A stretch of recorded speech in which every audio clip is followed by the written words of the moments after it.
Hey there, Dr. Mitch with FitnessTx. I want to talk about hyperextension of the lumbar spine in the squat. Seeing it a lot, treating it a lot, and doing the best we can to come up with the best coaching cues and feedback mechanisms so that the athlete recognizes when they default into hyperextension and how to avoid going into it, especially during the back squat, specifically here. So what we'll see oftentimes is the athlete, and I'll demonstrate it quickly here. The athlete may have a bracing sequence they go through. They start in a nice neutral spine position, and then their first movement will be here.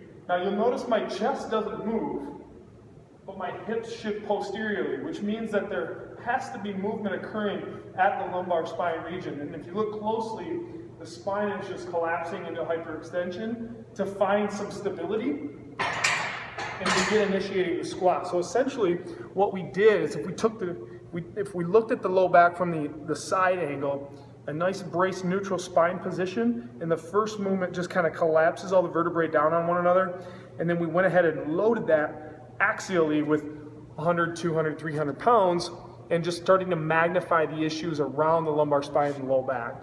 And so what we're trying to get the athlete to do is find neutral and maintain neutral as they initiate the movement with that hips back cue. So here's what we've been using. One drill that you can add into your program. We'll get the athlete, obviously I'm kneeling here, we want the athlete tall kneeling. Get their butt squeezed because that's going to initiate a good bracing sequence for the athlete. It pulls the pelvis underneath them, stacks their pelvis underneath the rib cage nicely.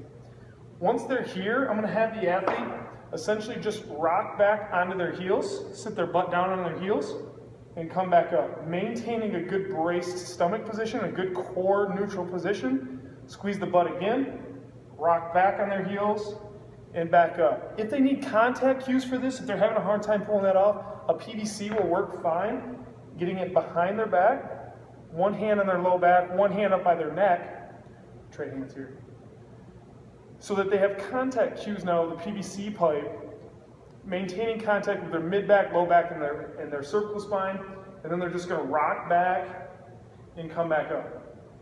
Initiating with their hips, but not collapsing into extension of the spine, and returning back to neutral.